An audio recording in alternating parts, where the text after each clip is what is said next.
맞습니다. 오늘부터 제가 다시 복음 앞에라는 새로운 시리즈로 이렇게 말씀을 여러분에게 전하려고 합니다. 사실은 오래전부터 이렇게 좀 생각을 했는데 여러 가지 것이 저를 주저하게 만들었어요. 그러다가 이제 오늘부터 시작을 합니다. 특별히 이제 여러분들 가운데 예수 그리스도, 기독교 복음이 뭔지를 잘 모르거나 또는 그걸 알지만 정말 믿는지 안 믿는지 잘 모르겠거나 또는 이 복음의 능력을 삶 속에서 경험하지 못하고 있는 분이 계시면 저는 이 시리즈를 하는 동안 여러분이 정말 빠지지 않고 좀 나와주셨으면 좋겠고 마음을 열고 한번 이 말씀을 들었으면 좋겠습니다. 그리고 특별히 또 여러분이 저를 위해서 좀 중보를 해주셨으면 좋겠어요. 그러니까 이 말씀을 전하는 동안 그냥 말이 아니라 성령의 능력이 우리 가운데 나타날 수 있도록, 그래서 우리의 마음이 변화될 수 있도록 그렇게 좀 강하게 기도해 주셨으면 좋겠어요. 예. 만약에 능력이 안 나타나면 전부 여러분 탓입니다. 기도해 주세요. 오늘은 첫 번째 시간인데 교회의 복음을 전하다라는 물음표. 예. 그래서 제가 그런 제목으로 말씀을 전합니다. 이게 제목이 좀 흥미롭지 않으세요? 전혀 흥미롭지 않다라는 그런 표정인데, 사실은 이 복음이라는 것은 우리가 예수님 안 믿는 사람한테 전하는 걸 알고 있잖아요. 그죠? 그래서 뭐 전철이나 뭐 아니면 뭐 어디 시장이나 또는 병원 같은 데 가서 그냥 복음 전해야 되는데, 아니 왜 교회에서 복음을 전하지? 뭐 이런 생각을 혹시 하셨을지 모르겠어요. 만약에 교회에서 복음을 전한다면 그거는 그냥 뭐 이렇게 전도 집회 같은, 우리 사랑 믿는 데이 같은, 제가 2주 전에 그 새삼교회 전도 집회 가서 말씀 전했는데 그런 비그리스도인들을 초청하는 그런 모임이 있으면 교회의 복음을 전하지 왜 그냥 교회의 복음을 전하지? 뭐 이런 생각이 들지 모르겠습니다. 근데 저는 왜 그러면 교회의 복음을 이렇게 전하려고 합니까? 왜 이런 설교를 합니까? 근데 사실은 성경을 보면 제가 그 첫 번째 사람도 아니고 2000년 전에 이미 사도 바울이 교회의 복음을 전하기를 그렇게 원했습니다. 로마서 1장 15절 말씀을 한번 보시죠. 그러므로 나의 간절한 소원은 로마에 있는 여러분에게도 복음을 전하는 일입니다. 로마에 있는 여러분은 바로 예수 믿는 로마에 있는 교인들, 교회, 로마 교회의 복음을 전하기를 원했다는 거예요. 여기 간절한 소원이라고 했습니다. 열정적으로 전하기를 원했습니다. 왜 바울은 교회의 복음을 전하기를 원했을까요? 그는 왜 로마 교회가 복음을 다시 들어야 한다고 생각을 했습니까? 저는 오늘 왜 또 이 교회의 복음을 전합니까? 거기에 대한 대답을 여러분과 더불어서 좀 생각해 보려고 합니다. 왜 교회는 다시 복음을 들어야 할까요? 첫 번째로는 교회의 모임 가운데 복음을 안 믿는 사람이 있을 수 있기 때문이에요. 불행히도 안타깝게도 교회 모임에 참석하는 모든 사람들이 다 복음을 믿는 것은 아닙니다. 예수님이 어떤 분인지를 알기 위해서 뭐 교회 처음 나왔거나 또는 전도 대상자로 오랫동안 기도하는 그런 사람들을 제가 얘기하는 게 아니에요. 교회에 오랫동안 나오고 직분도 받고 뭐 세례나 침례도 받은 사람들 가운데서도 복음이 뭔지를 모르거나 복음을 안 믿는 사람들이 있습니다. 저희 집사람이 그 대표적인 예였었어요. 저희 집사람은 교회 장로님 딸입니다. 수석 장로님 딸이었었어요. 날 때부터 교회를 다녔습니다. 그것도 열심히 다녔어요. 그리고 정말로 봉사도 열심히 했어요. 뭐 주일학교 교사로, 찬양대, 성가대원으로 열심히 봉사도 했습니다. 거기다가 굉장히 좀 도덕적이었었어요. 이렇게 바로 이렇게 빗나간 사람이 아니고 똑바로 이렇게 갔었습니다. 그러니까 저희 때는 남자들이 장발을 이렇게 많이 했거든요. 그런데 하여튼 이 장발한 남자들을 경멸을 하고 뭐 술주정 부리고 이런 사람들을 혐오했던 그런 사람이었었어요. 예수 믿기 전에 바로 제가 그런 모습이었는데 어떻게 그런 인간상과 또 결혼을 하게 됐는지 역사의 아이러니죠. 어쨌든 간에 한마디로 이렇게 FM 같은 그런 사람이었었어요. 뭐 그냥 교회에 빠지는 것은 생각도 못하는, 어디 뭐 주일날 놀러 가고 이런 건 상상도 못하는 이런 사람이었었어요. 그런데 복음이 뭔지를 정확하게 모르고 있었고 그리고 믿지도 않았습니다. 종교란에는 기독교라고 쓰고 유일하신 하나님의 존재도 믿었지만 자기가 얼마나 죄인인지도 몰랐고 십자가의 사랑도 깨닫지 못했습니다. 하나님은 믿었을지 모르지만 예수님은 안 믿었던 것입니다.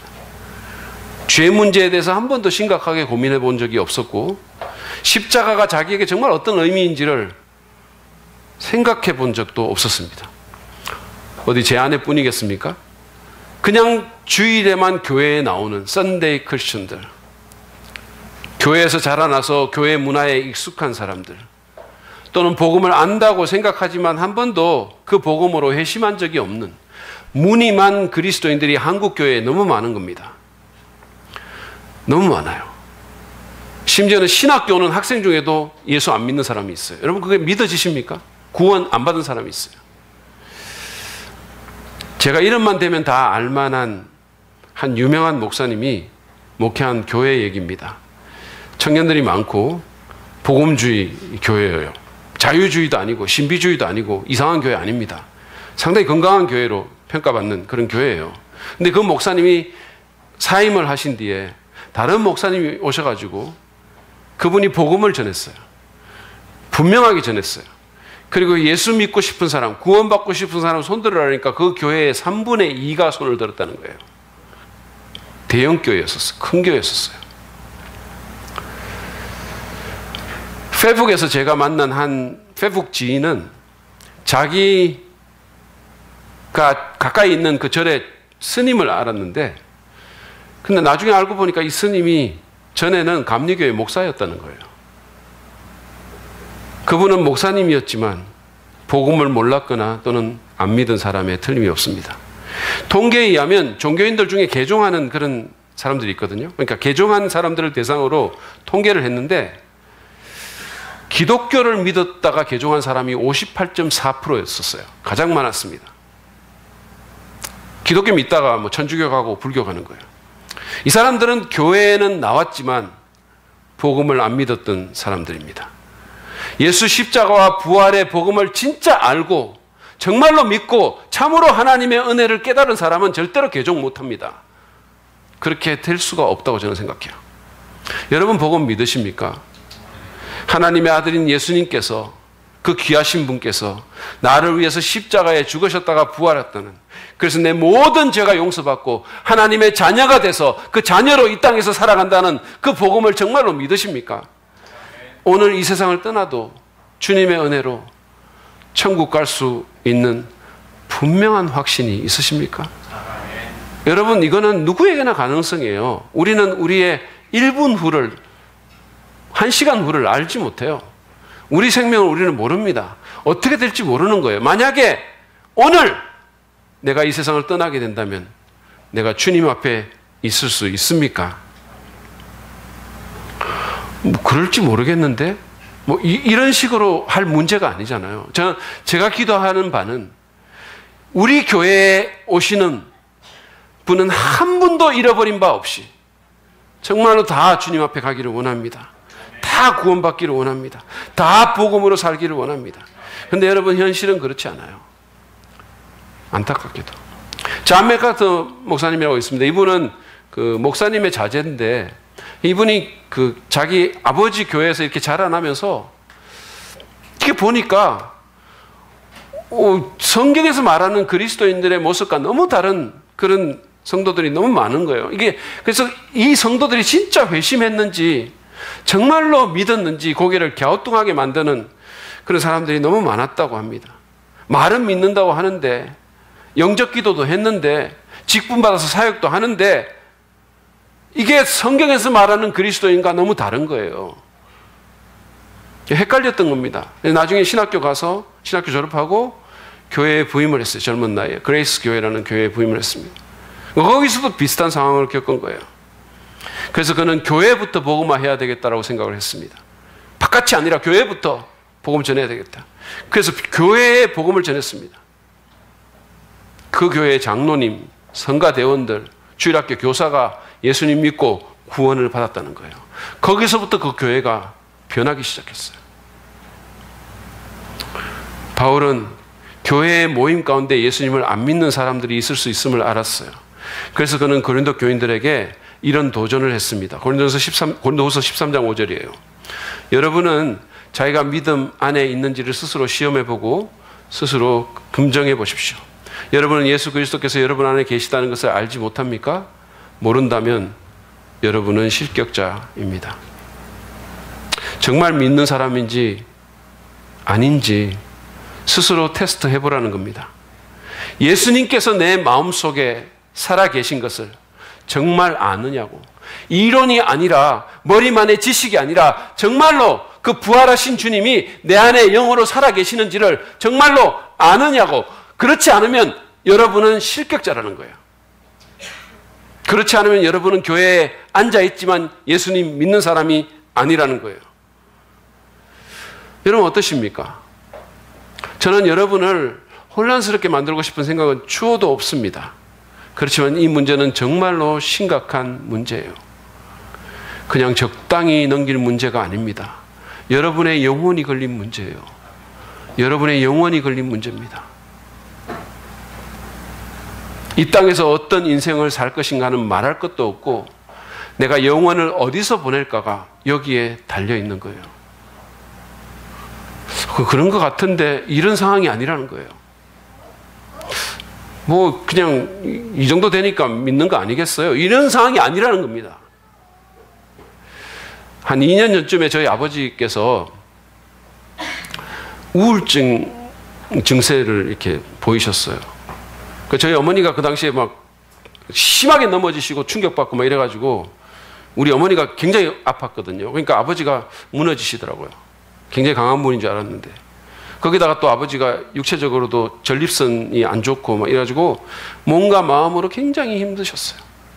그래서 이제 어머니 뭐 병원에 모시고 가고 막 그랬는데 제가 그때 안식을 할 때 어떻게 그걸 아시고 그때 또 두 분이 그렇게 하시더라고요. 그래가지고 병원에 모시고 갔는데 그러니까 뭐 의사마다 하는 말이 있잖아요. 저희가 자녀들이 한 의사 말만 안 들었어요.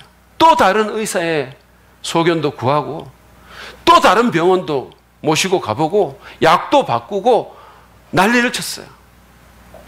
왜 그렇습니까? 우리가 왜 그랬게요? 우리 아버지의 건강이 연로하신 저희 아버님의 생명이 달려있는 문제이기 때문이에요. 대충 그냥 넘어갈 문제가 아니었기 때문입니다.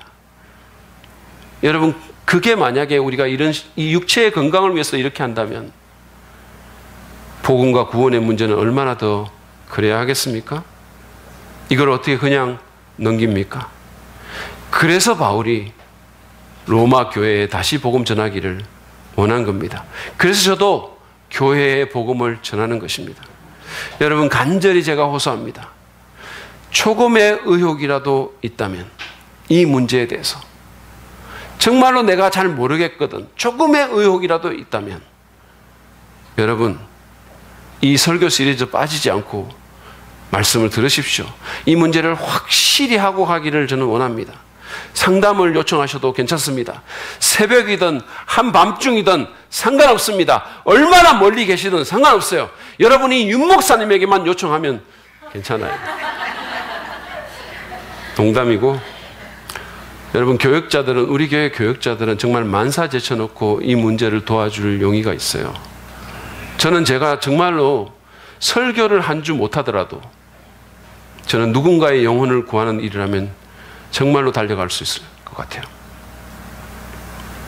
그러므로 복음이 무엇인지를 알고 믿어서 진짜 예수 믿는 사람 되시기 바랍니다.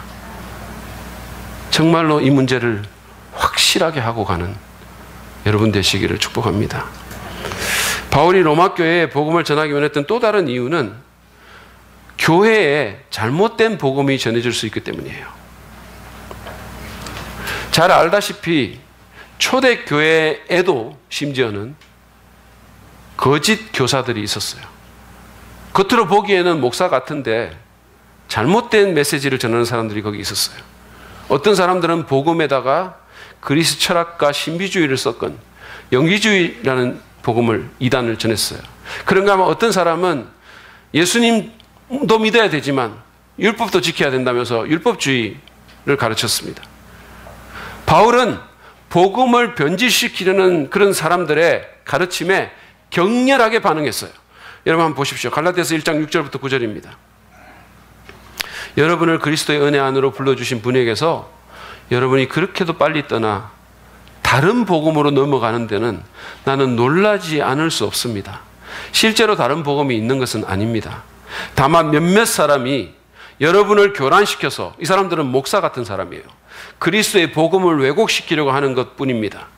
그러나 우리들이나 또는 하늘에서 온 천사들일지라도 우리가 여러분에게 전한 것과 다른 복음을 여러분에게 전한다면 마땅히 저주를 받아야 합니다. 우리가 전에도 말하였지만 이제 다시 말합니다. 여러분이 이미 받은 것과 다른 복음을 여러분에게 전하는 사람이 있다면 그가 누구이든지 저주를 받아야 마땅합니다. 바울은 만약 누군가가 예수 그리스도의 은혜의 복음 외에 다른 복음을 전하면 저주를 받을 거라고 말했어요. 이거 심하잖아요. 어떻게 바울 같은 사람이 이렇게 말할 수 있습니까? 이거 심한 거거든요.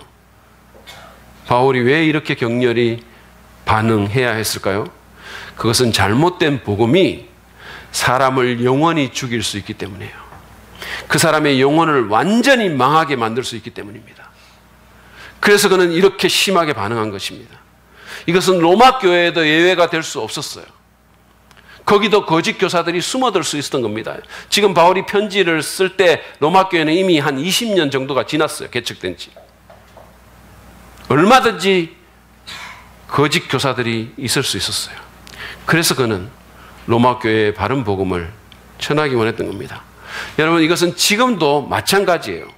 신천지나 또는 JMS 같은 무슨 우리가 말하는 이단은 말할 것도 없고 정식 교회 안에도 잘못된 복음을 전하는 거짓 교사들이 적지 않습니다. 겉으로는 목사인데, 신부인데 다른 복음을 전하는 거예요. 그 중에 하나가 행위복음이라는 겁니다. 예수도 믿어야 되지만 착하게 살아야 된다는 거예요. 착하게 살면 천당 간다라고 말합니다. 지금 교황도 그런 비슷한 소리를 하고 다닙니다. 저는 이분의 삶이 진짜 훌륭하다고 생각해요. 저는 따라갈 수 없는 삶을 산다고 생각합니다. 그렇지만 아무리 그렇다 하더라도 그가 만약에 그런 식의 복음을 가르치면 하나님은 그를 거짓 교사라고 말할 것입니다. 성경은 자기 행위로 구원을 얻을 만큼 그렇게 착한 사람은 아무도 없다라고 말합니다. 아무도 천국 갈 만큼 착하게 살 수 없다는 거예요. 아무도 천국 갈 만큼 종교적일 수 없다는 겁니다. 그런가 하면 기복주의의 복음도 있어요.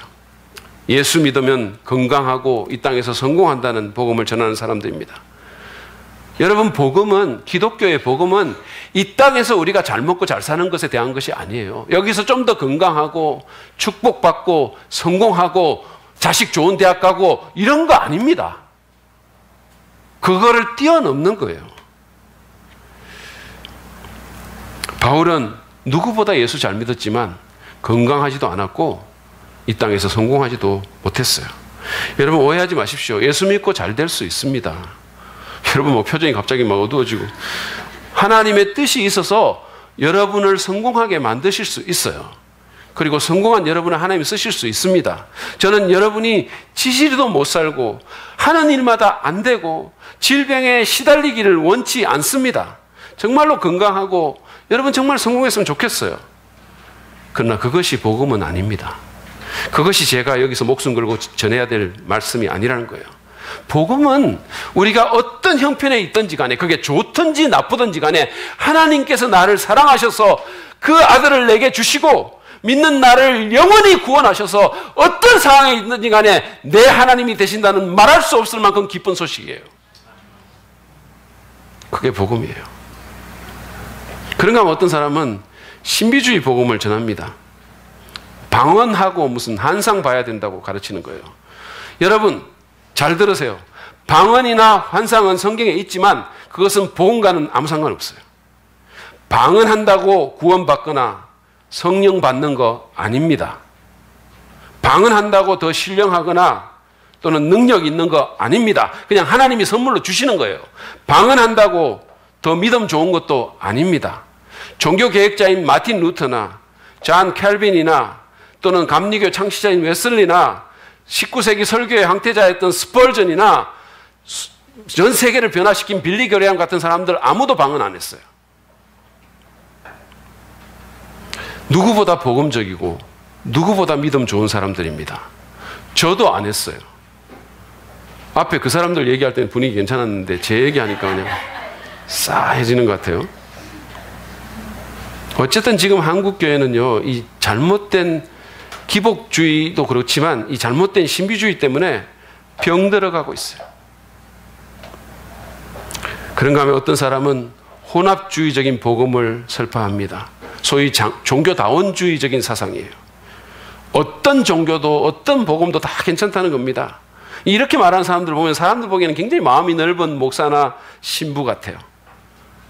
그러나 여러분, 예수님은, 그들이 믿는 예수님은 내가 유일한 길이요 진리요 생명이니 나로 말미암지 않고는 아버지께로 갈 길이 없다 그랬습니다. 예수님이 그렇게 말씀하셨어요. 여러분이 어떤 병이 걸렸는데 병원에 갔는데 의사가 여러분에게 아무 약이나 먹어도 괜찮습니다, 이렇게 말하는 의사를 여러분, 이분 참 마음이 넓으시구나, 그렇게 말하시겠어요? 참 관대하시다, 이렇게 말하겠어요? 그거 비슷한 거예요. 정답을 모르는 사람에게는 모든 게 정답이에요. 모든 게 정답같이 보여요. 그러나 답은 하나입니다. 그런가 하면 어떤 교회는 사회 복음을 외칩니다. 문제는 잘못된 사회 구조에 있고 그걸 바꿔야 된다는 거예요. 그걸 바꾸면 구원이라는 겁니다. 그러나 여러분, 성경은 만물보다 더럽고 부패한 것이 인간의 마음이라고 말씀하고 있어요. 예수님은 사회 제도를 바꾸기 위해서 이 땅에 오신 거 아니에요. 예수님은 우리 인간의 마음을 바꾸고 인간의 죄를 용서하기 위해서 십자가를 지신 것입니다.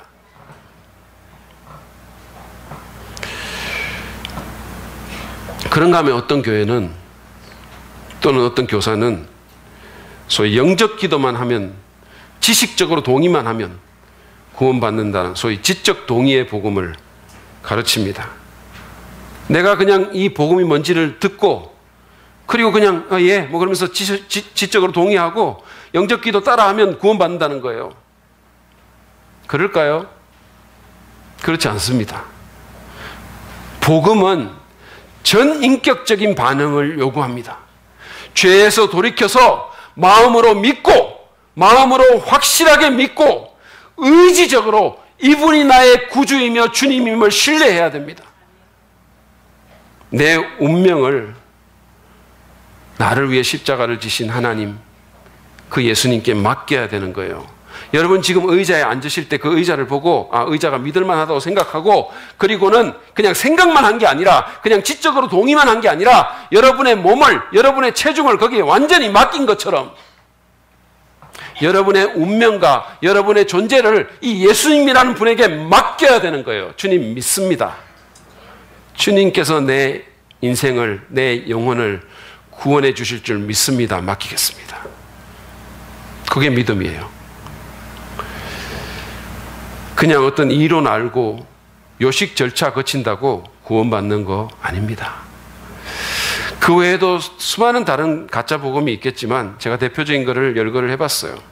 이런 수많은 잘못된 가르침이 교회 강당과 책과 인터넷을 통해서 돌아다니고 있습니다.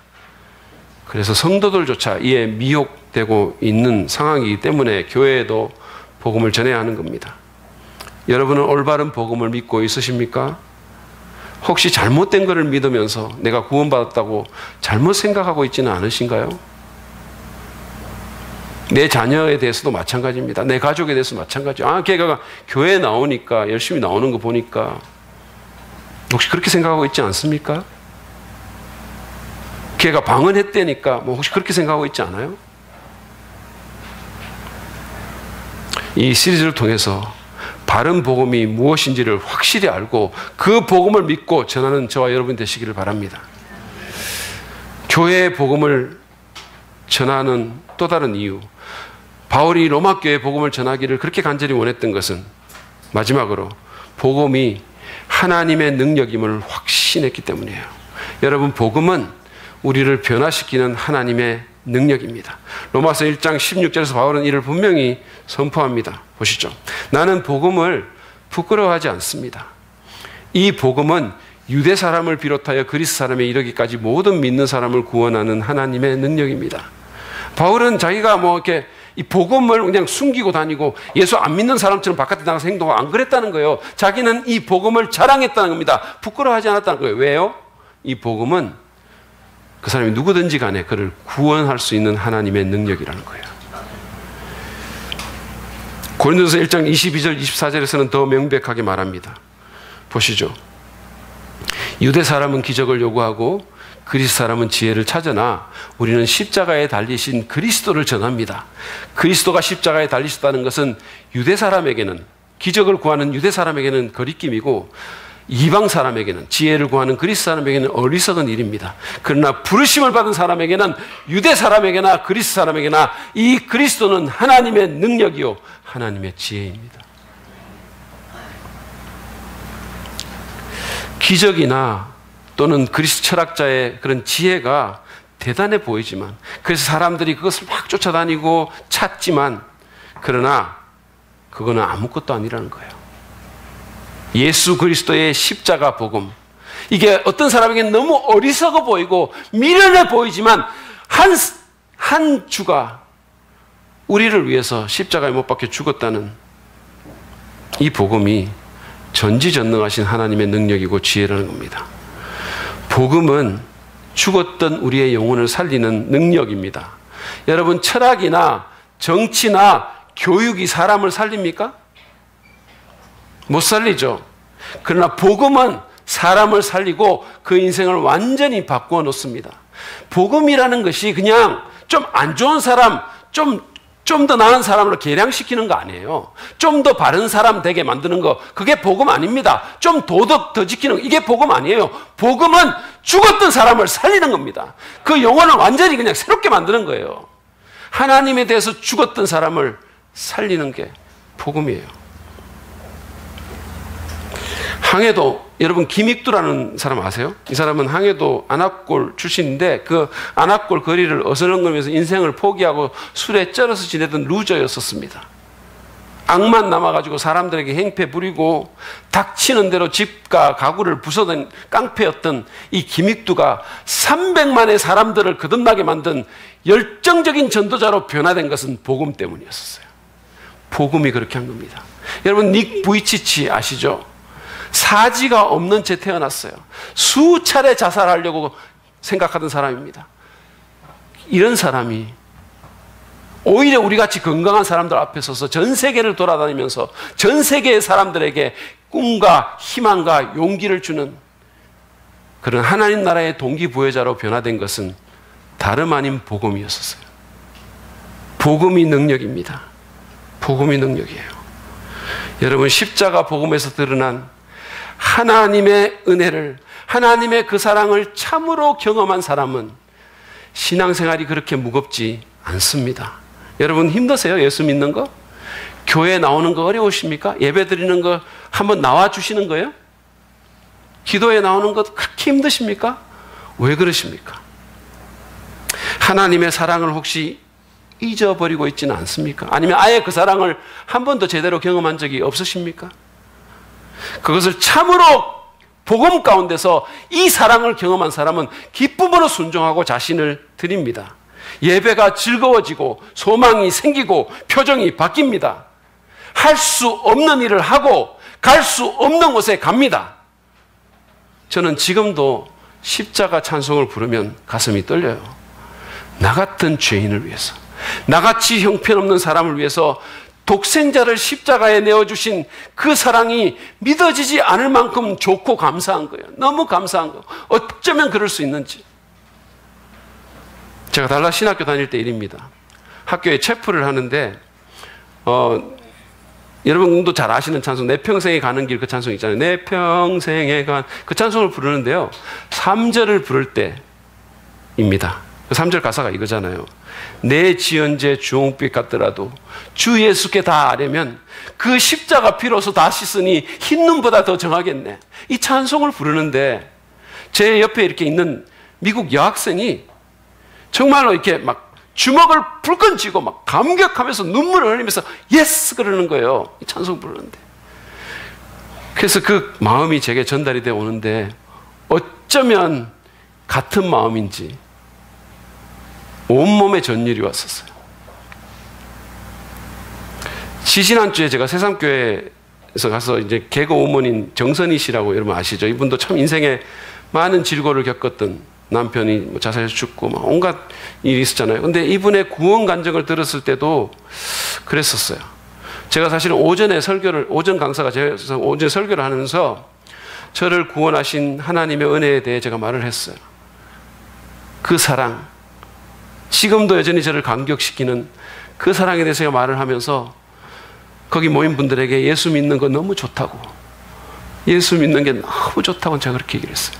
그랬는데 오후에 이 자매가 눈물을 흘리면서 자신에게 임한 하나님의 은혜를 얘기를 하면서 저하고 똑같은 말을 하는 거예요. 예수 믿는 게 너무 좋다고. 눈물을 흘리면서 얘기하는 거예요. 예수 믿는 건 너무 좋다고. 한 번도 그 전에 직접 만난 적이 없는 사람인데 이게 복음 안에서 완전히 하나라는 생각이 너무 강하게 들고 제가 너무 감동이 되는 거예요. 마음이 완전히 그냥 막 울렁거리는 거예요. 여러분, 복음은 이처럼 우리의 영혼을 살아있게 만듭니다. 이걸 우리가 기억만 하고 산다면, 이 사랑을 언제나 상기만 한다면 그렇게 어렵지 않게 살 수 있을 것 같아요. 근데 문제는 니체가 말한 것처럼 우리가 망각의 동물이라는 거예요. 그래서 세월이 지나가면서 또 세상의 여러 가지 일들을 겪으면서 이 엄청난 사랑, 사실은 믿을 수 없이 좋은 사랑인데 다른 것도 아니고 여러분이 누군가를 위해서 여러분 자녀를 내어줄 만큼 사랑할 수 있겠어요? 있을 수 없는 거잖아요. 그런데 이게 다른 것도 아니고 하나님께서 자기 아들을, 그 귀하신 분을 나 같은 사람을 위해서 죽였다는 건데요. 그 사랑인데요. 근데 우리는 이 사랑도 잊어버려요. 그래서 문제가 생기는 겁니다. 그러니까 잊어야 할 것들은 안 잊고, 이를테면 무슨 누가 나를 섭섭하게 했다거나 아니면 뭐 내가 남한테 뭐 베풀었다거나 뭐 누구한테 돈 1,000원 꽂았다거나 이런 건 절대로 안 잊어버리고, 그리고는 정말로 기억해야 할 것은 잊어버리는 거예요. 이게 우리의 문제입니다. 그래서 우리는 다시 이 십자가와 부활의 복음을 들어야 되는 거예요. 근데 이 복음의 능력이라는 것은 사실은 과거에 나의 구원에만 해당되는 거 아니에요. 자꾸 옛날 거 기억해야만 되는 거 아닙니다. 복음은 우리를 죄에서 구원했을 뿐만 아니라 지금 여기 내 삶 가운데 역사하시는 하나님의 능력이에요. 지금. 복음은 단순히 과거에 법적으로 내가 죄 용서받고 그리고는 내 삶과는 아무 상관이 없다가 죽은 뒤에 나를 천국 보내주는 그게 복음이 아니에요. 복음은 지금 주님이 내가 할 수 없는 일을 하신다라는 거예요. 유기성 목사님이 묘사한 것처럼 복음은 예수님이 우리를 위해서 죽으셔서 우리가 속죄함을 받았다는 데서 그치는 것이 아니라 우리를 위해서 십자가에 죽으심으로 우리를 속죄해 주신 부활의 주 예수님이 지금 내 안에 살아계신다는 것이라는 겁니다. 그게 복음이라는 거예요. 나를 위해 죽으시고 내 죄를 속해 주시고 부활하신 그분이 내게 사신다라는 그게 복음이라는 거예요. 내 옛자는 예수님과 함께 죽었고 이제 나는 부활하신 예수님의 생명으로 살게 되었다는 것이 복음이라는 겁니다. 다르게 표현한다면 존 올트버그가 말한 것처럼 복음이란 하나님께서 예수 그리스도 안에서 우리 뒷마당에 침입하셔서 누구든지 원하는 자에게 그분의 임재와 능력을 베풀고 계신다는 믿을 수 없을 만큼 좋은 소식이에요. 하나님은 예수의 십자가를 통해서 나와 관계를 맺으시고 내 인생에 들어오십니다. 내 인생에 개입하십니다. 마치 초보 운전자 같은 내게 오셔서 본인이 직접 내 인생의 운전대를 잡아주시는 거예요. 그게 복음이에요. 내 망가진 세계를 회복시키고 내 상한 마음을 만지시고 나를 다스려 주신다는 겁니다. 이게 복음이에요. 많은 크리스천들이 마치 복음을 다 아는 듯이 생각하고 영적 교만에 빠집니다. 이 복음의 현재적인 차원을 알지 못하면서 이 복음의 능력을 실제 삶에서 경험하지 못하면서 나는 복음 다 알아. 옛날에 다 들었어. 그래서 점점 복음에 대해서 무감각해지는 영적 불감증에 걸리는 겁니다. 교회 성장학자들은 이게 성도와 교회를 병들게 하는 주 요인이라고 말을 합니다. 여러분 기억하십시오. 복음은 과거나 미래뿐 아니라 지금 여기에서도 우리를 변화시키는 하나님의 능력이에요. 부활하신 그분이 내 안에 사시는 겁니다. 그래서 내가 할 수 없는 일을 하게 하시고 내가 갈 수 없는 곳으로 가게 하시는 거예요. 예수님은 그것을 하나님 나라의 복음이라고 불렀어요. 자, 얼마 전에 우리 교회도 녹음했던 우리 교회 좋은 교회라는 극동방송 프로그램에서 이 강서침례교회라는 교회의 녹음을 들은 적이 있어요. 근데 거기서 쌀국수집을 운영하는 한 청년이 나왔어요. 한 형제가 나왔는데 이 형제의 쌀국수집은 다른 쌀국수집하고 좀 달랐어요. 뭐가 다르냐 하면 이 쌀국수집은 정해진 가격이 없고 그냥 오는 손님들이 자기 그냥 내고 싶은 대로 자기 형편과 상황에 따라 내는 거예요. 갑자기 오늘 거기 한번 가보고 싶은, 갑자기 목장 모임을 거기서 해보고 싶은 그런 생각이 막 드세요? 우리 교회에서 왔다고는 말하지 마세요. 근데 그가 왜 그런 가게를 열었냐면 하나님이 보이지 않는 이 세상에서 하나님 나라를 보여주고 싶어서라는 거예요. 기도하는 가운데 돈을 신으로 아는 이 세상에서 하나님이 참 신이고 하나님이 가게의 주인임을 알게 하기 위해서 이거를 시작했다는 겁니다. 하나님이 주신 마음으로 알고 정말 자기 두려웠대요. 망하지 않을까 두려웠지만 가게를 열었어요. 오픈한 지 3년 반이 지났는데도 그런데 하나님께서 11조 선교연금 다 하고도 살아갈 수 있도록 이끌어 주셨다고 합니다. 부족함 없이 살 수 있도록. 물론 갈등과 어려움과 싸움이 없는 것이 아니었어요. 그냥 와가지고 턱도 없이 1,000원만 내고 가는 그런 사람들이 있다는 거예요. 1,000원만 딸랑 내고. 근데 한 고등학생이 2년이 넘게 오면서 수백 그릇의 칼국수를 먹는데 이 사람이 언제나 1,000원만 학생이 내는 거예요. 교복 입고 와가지고 딱 먹고 많이 먹고 1,000원 내고 그리고는 딱 나가서 가게 앞에서 담배 피운다는 거예요. 너무 속이 상하더라는 겁니다. 그렇지만 제가 저렇게 꼬인 거는 뭔가 상처가 있기 때문일 거야. 사랑이 필요하겠지. 그러면서 인내했다고 합니다. 그런데 얼마 전에는 와가지고 아예 먹고는 돈을 안 내고 간 거예요. 아예 그냥 인상 쓰고 안 좋은 태도로 그러면서 그냥 간 거예요. 그 다음날 또 왔는데 또 안 내고 간 거예요. 그래서 너무 속이 상하고 막 이래서는 안 되겠다 싶어가지고 불렀대요. 학생, 그렇게 하면 되겠어? 그래서 좀 이렇게 얘기를 했다는 거예요. 그랬더니 이 친구가 그냥 자존심 팍 상해하면서 그럼 안 오면 되잖아요. 이래서 그냥 확 나가버리더라는 거예요. 그런데 여러분 화가 나야 되잖아요. 이런 게 되잖아요. 그죠? 근데 그 모습을 보면서 자기 마음이 너무 아파오더라는 겁니다. 그러면서 예수님의 십자가 생각이 나더라는 거예요.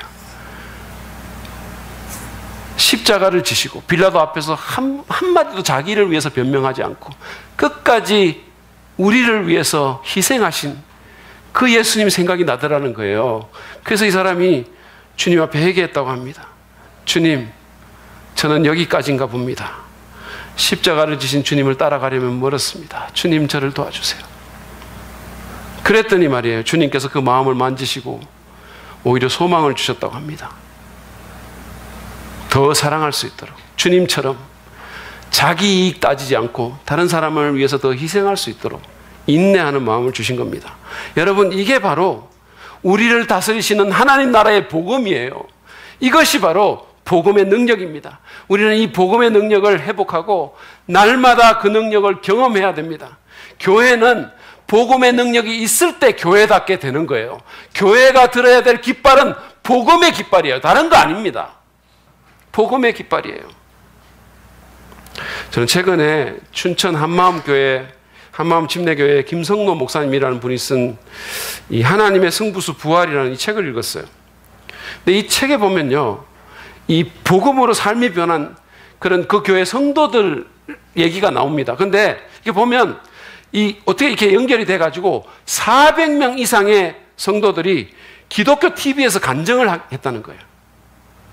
제가 몇 가지만 여러분에 알려드리면, 복음으로 게임 중독을 이기고 게임 중독 예방 강사가 된 청년이 있어요. 강남에서 유흥업소를 운영하면서 술과 도박에 빠져 살다가 복음으로 변화돼서 전도왕을 꿈꾸는 자매가 있어요. 위암 말기 남편의 암투병으로 인한 죽음의 공포 가운데 있다가 부활의 소망으로 그 죽음을 이겨낸 자매가 있어요. 조폭이었다가 마약과 도박에 빠져 살다가 복음으로 이제는 미소천사가 된 형제도 있습니다. 천신을 모시던 무당으로 살다가 예수님을 주인으로 모시는 사명자로 변한 자매도 있어요. 찢어질 듯한 가난과 절망 속에서 방황하다가 기쁨을 전하는 해피바이러스가 된 자매도 있어요. 29대 종손으로 제사를 드리는 집안에서 복음의 능력으로 제사를 파하고 예배를 드리는 그런 형제도 있어요. 그 외에도 수많은 사람들의 이름이 있었어요. 각자의 배경과 형편과 나이와 상황은 달랐지만 한 가지 공통적인 것은 복음의 능력이라는 거예요. 복음이 그 사람들을 변화시킨 거예요. 기가 막힐 상황인데 그 사람을 변화시킨 거예요. 그 교회 목사님은 교회의 성장과 부흥의 비결을 묻는 사람들에게 언제나 복음이면 다 됩니다라고 대답한대요. 복음이면 다 됩니다. 여러분, 저는 우리 교회에서도 이 복음의 능력을 경험한 간증을 지닌 많은 성도들이 나타나기를 기도했어요. 물론 우리 가운데도 그런 분들이 제가 말을 안 했지만 있습니다. 그러니까 더 많아지기를 제가 기도했어요. 여러분 기억하십시오. 복음은 우리를 변화시키는 하나님의 능력이에요. 우리를 바꾸는 하나님의 능력입니다. 복음이면 다 되는 거예요. 여러분 초대교회는 복음으로 탄생해서 복음으로 성장했어요. 복음이 이 세상을 이렇게 변화시킨 거예요. 복음이 사람들을 바꾸는 겁니다. 다른 거 아니에요. 돈이 바꾸는 거 아니고 교육이 바꾸는 거 아니에요. 우리를 근본적으로 바꾸는 것 복음이에요. 여러분 자녀를 좋은 학원이 바꿔놓는 거 아닙니다. 여러분 자녀는 복음이 바꾸는 거예요. 복음이면 다 됩니다. 복음이면 욕심에서도 해방되고 용서도 가능해지고 무너진 가정도 회복되고 상한 심령도 치유됩니다. 믿으시기를 바랍니다. 교회는 돈이나 프로그램이나 마케팅이나 시설로가 아니라 복음의 능력으로 부흥됩니다. 우리 교회가 정말로 우리 안에 복음의 능력이 있다면, 우리가 정말 모든 사람이 복음의 능력을 경험한다면 놀라운 일들이 일어나게 될 것입니다. 그래서 우리는 계속해서 복음을 들어야 되는 겁니다. 그래서 제가 오늘 우리 교회에 복음을 또 전하는 겁니다. 저는 오늘 다시 복음 앞에라는 시리즈의 첫 번째 설교로 교회에 복음을 전해야 하는 세 가지 이유를 살펴봤습니다. 그것은 교회의 모임 가운데 안 믿는 분이 있을 수 있기 때문이고, 잘못된 복음이 전해질 수 있기 때문이고, 복음이 우리를 변화시키는 하나님의 능력이기 때문입니다. 여러분 가운데 혹시 이 복음에 대해서 잘 모르거나 참 복음을 믿지 않으시는 분이 계십니까? 정말로 십자가의 복음이 여러분에게 실제가 되지 않고 능력이 되지 않은 분이 계십니까? 예배 드려도 무슨 말인지 모르겠고 예배가 그렇게 힘들고 신앙생활이 짐스러운 분 계십니까? 다른 생각하고 계시는 분 계세요? 주님께 나오시기 바랍니다. 주님의 은혜와 사랑을 경험하시기 바랍니다. 교회에 나온다고 되는 게 아니라 주님께 나와야 됩니다. 자신이 죄인임을 인정하고 마음문을 여십시오. 그리고 날 위해서 예수께서 십자가에 죽으셨다가 부활하셨다는 그 복음을 온 마음으로 전인적으로 받아들이는 여러분 되시기를 바랍니다. 이미 예수님 믿은 분들 가운데 예수 믿는 게 재미도 없고, 나가서 살다 보면 예수 안 믿는 사람은 별 차이도 없고, 내 안에 어떤 움직임도 별로 없고, 여전히 세상 사람들처럼 돈 좋아하고 성공 좋아하고 욕망으로 가득 차 있고, 혹시 그런 분 계십니까? 여러분 복음의 능력을 회복하셔야 돼요. 예수님께서 나를 위해서 죽고 부활하셨다는 그 복음의 메시지가 여러분에게 다시 한번 실제가 되셔야 됩니다. 그러면 조금 이따 우리가 부를 찬송이 여러분에게 정말 실제가 될 것입니다. 우리가 거친 주의 십자가라는 찬송을 부를 텐데, 여러분 가사가 이렇습니다. 거친 주의 십자가 흐르는 보혈, 강물되어 내 영혼 깨끗하게 하시고 하늘과 땅을 이으실 주님의 보혈, 내 평생의 자랑은 주의 십자가로다. 주의 보혈 흐르는데 믿고 뛰어나아가 주의 은혜 내가 받고 깨끗하게 되었네. 이 십자가 복음의 은혜와 축복이 여러분 모두에게 임하기를 간절히 축복합니다. 우리 이 시간에 먼저 이 찬송 한번 부르